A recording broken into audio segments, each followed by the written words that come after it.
السلام علیکم، کیسے ہیں آپ سب؟ امید ہے کہ یاد ہوگا کہ چور اور جاسوس کا دوسرا پارٹ ہے۔ کوشش کریں گے کہ اس کو اسی میں ختم کیا جائے۔ اور آپ کو یاد ہوگا کہ الماس جو نیلوفر کی بیٹی ہوتی ہے وہ اس چیز کے لیے مان جاتی ہے کہ وہ اس کے ساتھ کانٹیکٹ کرے گی، لیکن پھر وہ تالیہ کو فون کرتی ہے، کہتی ہے کہ میں آپ سے کیسے آپ کو سارے کاغذات وغیرہ پتہ چلیں گے، کیسے بھیجا جائے آپ کو قانونی کارروائی کے لیے۔ تو تالیہ جان بوجھ کے بولتی ہے وہ مجھے آپ کروز پہ ہیں نا، مجھے پتہ ہے۔ کہتی 1 منٹ، آپ کو کیسے پتہ کہ ہم کروز پہ ہیں؟ کہتی وہ ہمارا ایک رائٹر اس پہ ہے۔ نہیں وہ کسی سے ملے گا نہیں، یہ وہ کر کے نا وہ باتیں بند کر دیتی ہے، میں کوئی وکیل بھیج دوں گی آپ کے پاس۔ الماس جو ہوتی ہے اس بات کا پتہ لگانے کے لیے کہ واقعی اس کروز شپ پر کوئی رائٹر ہے، اس کو ڈھونڈنا شروع کر دیتی ہے۔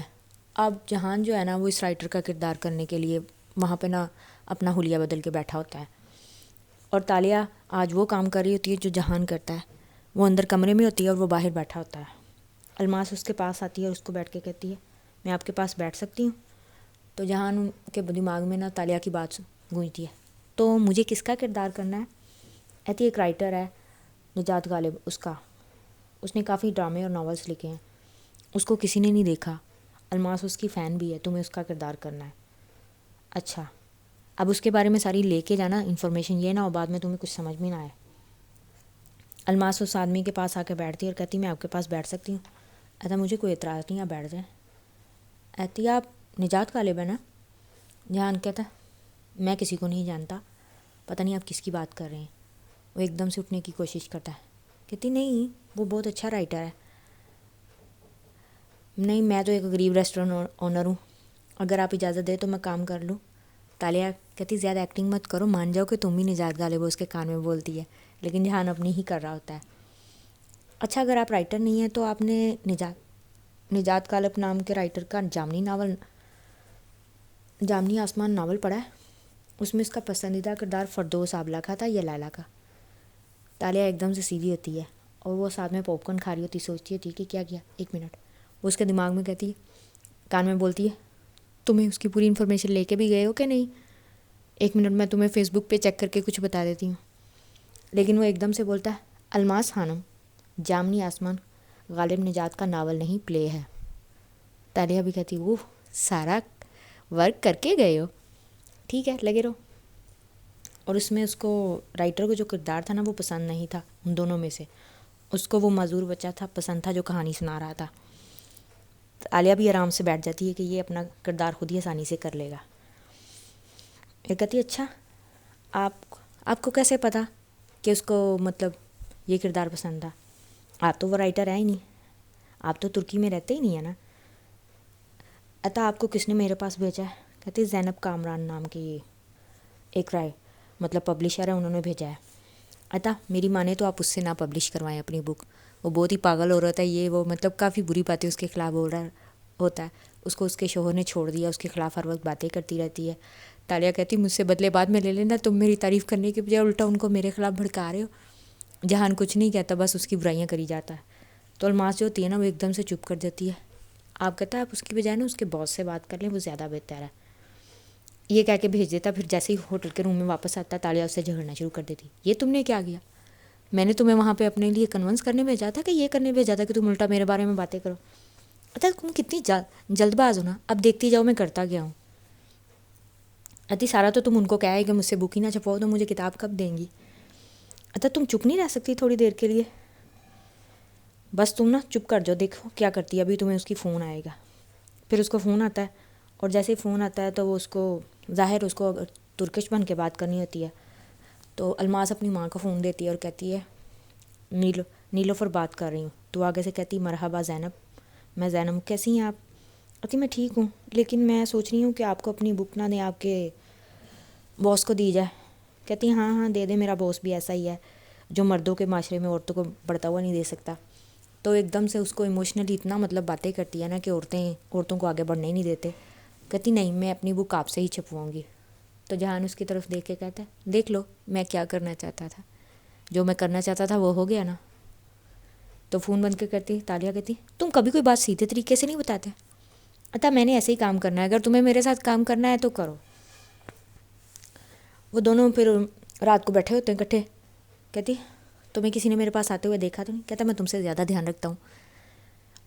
تو ابھی دونوں باتیں کر رہے ہو تو کہتا تم نے اپنے دوست سے بات کی ہے کہ اس سے بیماری کا پوچھا؟ کہتی شاید میں اس سے بیماری کے بارے میں بات کروں گی، پہلے مجھے اس کام کے متعلق ہی سوچنا ہے. مجھے یہ عورت اچھی نہیں لگتی. پھر وہ اس کو نا کوئی 2-3 چیپٹر بھیج دیتی ہے نیلوفر، اور وہ دونوں مل کے پڑھتے ہیں اور جب کہتے ہیں توبہ توبہ، یہ اتنی برائی اگر لکھے گی تو کتنی غلط بات ہے. اب جیسا بھی تھا اس کو شوہر تھا،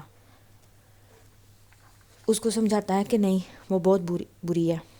کہتا ہے اس نے تمہیں صرف 2-3 چیپٹر ہی بھیجے ہیں، اس کا مطلب یہ تمہیں فوراً پوری کتاب نہیں دے گی، تو کیا کیا جائے؟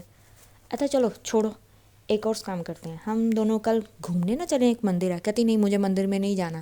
کہتا یہاں پہ مصر میں ایک بڑا قدیم مندر ہے، دیکھنے والا ہے، کروز تھوڑی دیر کے لیے رکے گی تو میں تو وہاں جا رہا ہوں، اور یہ بھی شاید جا رہی ہے نیلوفر.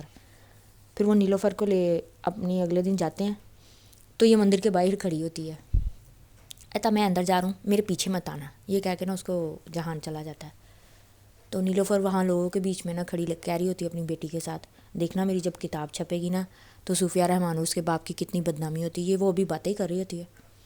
تالیہ کہتی ہے ایک منٹ، یہ بندہ کبھی سیدھی زبان میں بات نہیں کرتا، ابھی یہ مجھے کیا کہہ کے گیا؟ میرے پیچھے مت آنا. اس کا مطلب کچھ تو ہونے والا ہے. پھر ایک دم سے وہاں پہ نا گولی چلنے کی آواز آتی ہے اور گولی چلائی جاتی ہے نیلوفر پر، لیکن وہ اس کو لگتی نہیں ہے، بس اس کو ڈرانے کے لیے ہوتی ہے. شاید 2 فائر ہوتے ہیں، وہ بچ جاتی ہے. تالیہ سمجھ جاتی ہے یہ کس نے کیا ہے. وہ جہان کے پاس جاتی ہے، اس کو پستول رکھتا ہوا دیکھ لیتی ہے. تم نے یہ کیوں کیا؟ بس دیکھتی جاؤ میں نے کیوں کیا ہے.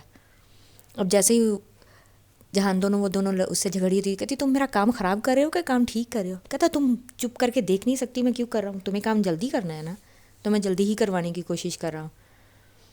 اتنی دیر میں وہ نا اس کو وہ خود فون کرتی ہے کہ میں آپ سے بات کرنا چاہتی تھی، آپ 2-3 چیپٹر دیں گی تو ایسے کام نہیں چلے گا. کہتی نہیں میں آپ کو پوری بک بھیج دوں گی. تو وہ بڑی خوش ہوتی ہے، لیکن بس قانونی کارروائی کے لیے ہمیں آپ وہ شیٹ بھیج دیں. پھر وہ ایڈم سے رابطہ کرتی ہے تالیہ اس کے کہنے پہ، اور ایڈم سے رابطہ کرتی ہے. ایڈم اس سے کافی شکایت کرتا ہے کہ آپ وان فاتح کو کیک بھیج سکتی ہیں لیکن مجھ سے بات نہیں کر سکتی، میں کتنا پریشان تھا. کہتی مجھے تم سے فالتو کوئی بات نہیں کرنی، آ کے بات کروں گی کیا کرنا ہے. ابھی مجھے تم ایک ترکش وکیل کی طرح ایک پورا نا پروفائل تیار کر کے بھیجو. کہتا اچھا آپ نے مجھے اس کام کے لیے فون کیا؟ کہتی اور کیا کروں، دوست ہوتے کس لیے. اور ایک منٹ، یہ وان فاتح کے کیک والی کیا بات ہے؟ میں نے ان کو کوئی کیک نہیں بھیجے. کہتا نہیں آپ کے نام پہ روزانہ ان کے گھر میں کیک بھیجے جا رہے ہیں. تو وہ چپ ہو جاتی ہے. کیک؟ تو جہان بھی سن کے کہتا ہے تمہارے نام پہ کوئی کیک بھیج رہا ہے؟ یہ کیسے ہو سکتا ہے، تم تو یہاں بیٹھی ہوئی ہو. کہتی پتہ نہیں کیا ہو رہا ہے، مجھے نہیں سمجھ آ رہی، یہ تو جا کے پتہ چلے گا. کہتی ہاں کیک سے یاد آیا، میرا چاکلیٹ کھانے کو دل کر رہا ہے، اب اسی خوشی میں مجھے چاکلیٹ سیلیبریٹ کرنی چاہیے نا. وہ جاتی ہے اپنا لاوا کیک آرڈر کر کے نا بیٹھ کے نا سوچ رہی ہوتی ہے اب میں اس کو کھاؤں. لاوا کیک ایک ایسا کیک ہوتا ہے جس کے اندر سے نا چاکلیٹ نکلتی ہے، لیکن چمچ کے توڑنے پہ جہان ایک دم سے آ جاتا ہے. کہتا میں نے سوچا میں بھی ساتھ میں کیک کھا ہی لوں. تو اس کو چمچ پکڑتا ہے، اس کا کیک توڑ دیتا. کہتا اوہ یہ لاوا کیک تھا. تالیہ ایک دم سے صدمے میں چلی جاتی، تم نے میرا کیک توڑ دیا. تو ایک تو پتہ نہیں تم لڑکیاں یہ کیک ٹوٹنے پر اتنا پریشان کیوں ہو جاتی ہے، یہ کیک ہی تھا نا، تم نے توڑ دیا یا میں نے توڑ دیا؟ کہتی نہیں یہ میرا کیک تھا تو مجھے کھانا چاہیے تھا نا. کہتا اچھا آگے کیا سوچا ہے؟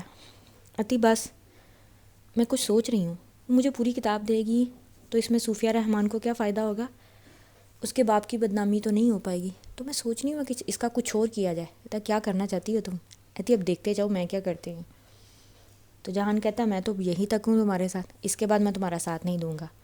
پھر وہ الماس اس کو فون کرتی ہے، کہتی ہم آپ کو اپنا پورا مسودہ بھیجنا چاہتے ہیں، کیا کریں، کون سا طریقہ ہے؟ کہتی آپ وہ مجھے فارورڈ کر دیں، آپ کو کاغذات وغیرہ وکیل جو ہے نا، آپ مجھے ترکی کے ایئرپورٹ پہ مل سکتی ہیں، وہاں پہ آپ کو سارے کاغذات سائن کرنے کے لیے مل جائیں. کہتی ہاں. تو وہاں پہ تالیہ ان کو بڑے چکر دیتی ہے کہ وہاں پہ ایک شادی ہے کسی کی، آپ کو وہاں پہ بھی آنا چاہیے، ہماری فیملی کی شادی ہے، تو آپ اچھے ہیں، میں آپ سے ملنا چاہتی ہوں، شادی میں بھی انوائٹ کروں گی. تو الماس جو ہوتی ہے نا اس کی باتوں میں پورا آ جاتی ہے کہ یہ ہمارے ساتھ مخلص ہے. پھر وہ اس کو ایک اور جھانسا دیتی ہے کہ ایک اور رائٹرس پبلیشر سے بھی میں نے بات کی ہے، وہ آپ کی بک کو بھی اور چھاپیں گے، تو آپ کی بک 3 زبانوں میں شائع ہو جائے گی. الماس اور اس کی ماں جو ہوتی ہے نا اسی لالچ میں آ جاتی ہیں. جہان کہتا اب مجھے کچھ تمہاری سمجھ میں آ رہی ہے، تم کتاب خود لو گی نہ اس کو ضائع کرو گی کیا؟ آتی ابھی تم مجھے جانتے نہیں ہو. پھر اسی طرح سے 2-3 دن گزر جاتے ہیں اور تقریباً 7 دن پورے ہونے میں ایک آدھا دن رہ جاتا ہے. تو جہان کہتا ہے کہ اب مجھے میرا خیال ہے تم کر سکتی ہو آگے سب کچھ. کہتی نہیں ابھی مجھے تمہاری ضرورت ہے. پھر جہان کے ذریعے وہ ان تک کانٹریکٹ پہنچوا دیتی ہے جو وہ سائن کر دیتی ہیں. ظاہر ہے وہ کانٹریکٹ بھی نکلی, سائن بھی نکلی.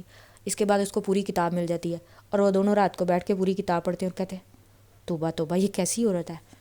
ویسے اللہ تعالیٰ کو یہ بات بالکل پسند نہیں کہ اگر کسی کے ہاتھ میں کسی کو بدنام کرنے کی طاقت ہو تو اس کو نہیں کرنا چاہیے. ابھی اللہ تعالیٰ نے کسی کے ہاتھ میں کسی کی عزت نہیں رکھی ہوئی کہ وہ اس کو بدنام کیا جا سکے. پھر نا جو ہوتی ہے نا اس کے سامنے ہی نا کہتی تم سائڈ پہ ہو جاؤ. وہ کھڑکی والی سائڈ پہ ہو کے ایک ٹویٹ کرتی ہے, ساری دنیا میں ایک ٹویٹ کرتی ہے کہ مطلب آپ کو بہت جلد نیلوفر کی کتاب میں دوں گی آ کے. تو یہ دیکھ کے صوفیہ رحمان جو ہوتی ہے نا اس کو کال کرتی ہے کہ یہ تم نے کیا کیا ہے. کہتی ہے آپ اپنے باپ کو بدنامی سے بچانا چاہتی ہیں نا, بس دیکھتی جائیں ہوتا کیا ہے. اس کے بعد وہ ماں بیٹیاں جب وہاں پہ ایئرپورٹ پہ جاتی ہیں, ایئرپورٹ پہ جا کے دیکھتی ہیں کہ وہاں پہ کوئی آتا ہی نہیں کانٹریکٹر جو لے کے آتا ہے, کچھ بھی نہیں. تو وہ بہت حیران ہو رہی ہوتی ہیں. وہاں پہ ان کو صرف نا ایک ای میل آتی ہے کہ ابھی اللہ تعالیٰ نے انسانوں کے ہاتھ میں ایسی کوئی چیز نہیں رکھی جس سے آپ لوگوں کو مطلب بے عزت کر سکے. شکریہ تالیہ لکھا ہوتا ہے نیچے. وہ کہتی تم لوگوں سے زینب بن کے اس نے بات کی ہے. تو وہ دونوں ماں بیٹیاں کو ان کی نانی ڈانٹتی ہے کہ تم لوگوں نے کیسے ایک غیر عورت پہ بھروسہ کر لیا, نہ تم لوگ اس سے ملے کبھی تھے نہ اور بنا دیکھے کانٹریکٹ سائن کر لیا. تو وہ بہت ڈانٹتی ہے, کہتی اب کیا کیا جائے, دوبارہ کتاب بھی نہیں لکھ سکتے تو اب کیا ہو سکتا ہے. جہان پھر اس کو نا پھر وہ ایئرپورٹ پہ واپسی کے لیے جا رہی ہوتی ہے ملیشیا. تو سوچ رہی ہوتی ہے وہ مجھے سی آف تک کرنے نہیں آیا.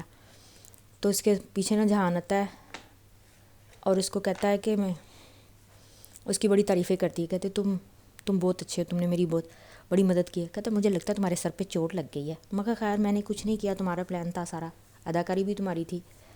وہ بہت آرام سے کہتی تم کبھی کوئی کریڈٹ لیتے نہیں ہو. کہتا نہیں مجھے ایسی کوئی کاموں کی ضرورت نہیں ہے, مجھے صرف جھوٹ بولنے آتے ہیں اور میں وہ کرتا ہوں. کہتی تم نے مجھے کافی حد تک مجھے سنبھلنے میں بھی موقع دیا ہے, مجھے دوبارہ میرے دوستوں کو رابطہ کرنے کی بھی ہمت دی ہے, تم اچھے انسان ہو. کہتا ہاں میں صرف جھوٹ کے لیے تو زندہ ہوں. کہ تم ابھی بھی نہیں بتاؤ گے کہ تم کون ہو. نہیں میں نہیں بتانے والا میں کون ہوں, لیکن تم نے مجھے وہ تو بتایا نہیں جو میں نے تم سے پوچھا تھا کہ تم نے وہ واردات کیسے کی تھی. تالیہ ایک دم سے مسکراتی ہے. ایک بات کہوں, میں نے تو وہ کی ہی نہیں تھی. یہ کہہ کے وہ جانے لگتی. لیکن میں تمہارے بارے میں مجھے کچھ پتہ چل گیا, تم ہمیشہ لوگوں کی کمزوریاں ڈھونڈتے ہو نا. تمہاری بھی کمزوری ہے, تمہاری فیملی ہے, تم کس ملک کے ہو کہاں کے ہو یہ مجھے نہیں پتہ. شاید تم کوئی ایسا ہے جس کو بچانا چاہتے ہو, شاید تمہاری بچی تمہارا کوئی بچہ ہے نا, یو ہیو اے چائلڈ, بیٹا یا بیٹی جو بہت معصوم اور کم عمر ہے, اس لیے تم کبھی اپنی فیملی کو سامنے نہیں لا سکتے. اور تم شاید کوئی جاسوس ہو اب, یا کس کم ملک کے ہو یہ نہیں پتہ. جان کہتا ہے مجھے لگتا ہے مجھے تمہارے بارے میں پتہ لگوانا پڑے گا, تم کیا ہو, تم میرے بارے میں اتنا کیوں نہیں کر سکتی. لیکن پھر بھی ابھی تمہیں وہی پتہ چلے گا جو میں ہی بتا سکتا ہوں. اور تم نے مجھے اینڈ تک اگر بتانا تھا کہ کچھ تھا نہیں تو پھر. کہتی ہے اگر میں پہلے بتا دیتی کہ وہ چوری میں نے نہیں کی تو تم میری مدد نہ کرتے. کہتا ویسے میں تمہاری مدد ویسے بھی کر دیتا. ویسے تم فی الحال جا کے ان کیکس کی فکر کرو جو تمہارے نام سے بھیجے جا رہے ہیں. کہتی ہاں ان کی تو فکر کرنی پڑے گی. تمہیں کیسے پتہ ان سازشوں کا, تم کیا میرے بارے میں سب کچھ پتہ لگاتے ہو. کہتا کیوں چیتالیہ تم کتابیں نہیں پڑھتی. یہ کہہ کے نا وہ چلی جاتی ہے اور اس فکرے سے اس کو ایڈم بھی یاد آ جاتا ہے. وہاں پہ اس کو پھر وہی اپنا وہ جو ہوتا ہے نا وہ خواب نظر آتا ہے ربڑ کے جوتوں والا. تو ایک دم سے کہتی ہے یہ خواب کیا ہے, اس خواب میں وہاں پہ اس کو نا ٹانگ پہ ایک چوٹ لگ جاتی ہے. کہتی ٹانگ پہ چوٹ, وہ پیر میرے تھے, کیا ہے وہ خواب. پھر ایک دم سے دیکھتی جہان آس پاس ہوتا ہی نہیں, جہان وہاں سے ایسے چلا جاتا ہے جیسے کبھی آیا ہی نہیں اس کہانی میں. ادھر نا صوفیہ رحمان کے پاس نا ٹی وی پہ اب اس بات کو 2-3 دن گزر چکے ہیں. اب تالیہ کو ہر ٹی وی شو میں انوائٹ کیا جا رہا ہے, وہاں پہ اس بک کے بارے میں تالیہ کچھ بول رہی ہے اور ادھر جو نیلوفر ہے وہ ٹویٹ کر کے کہہ رہی ہے اس لڑکی نے میری کتاب چرائی ہے, یہاں پہ میں نے یہ نہیں لکھا تھا یہ نہیں لکھا تھا. اب اچھا خاصا اس بات کا مذاق بن گیا ہے اور ایسے 5-6 دن گزر کے ہیں. تو صوفیہ رحمان بھی یہ سارا کچھ دیکھ رہی ہوتی ہے. تو اس کو وہ جو دولت امان ہوتا ہے نا وہ کہتا ہے کہ اس نے لڑکی نے آپ کے ساتھ دھوکہ کیا ہے. کہتی نہیں اس نے میرا نقصان کم کر دیا کیونکہ یہ باتیں کبھی نہ کبھی تو سامنے آنی تھی. میرا باپ برا انسان تھا, اب میں نے جو اس سے وعدہ کیا ہے مجھے وہ پورا کرنا ہی پڑے گا. لاؤ کانٹریکٹ میں وہ سائن کر دیتی ہوں, اس کو اس کے سارے جرائم سے نا آزادی دی جاتی ہے. اب جب اس کو وہ جرائم سے آزادی ملتی ہے تو وہ اپنا کاغذ دیکھ کے حیران ہوتی ہے. تو اس کو دولت مان کو کہتی ہے میں نے آپ کی ناک توڑی تھی, کیسی ہے؟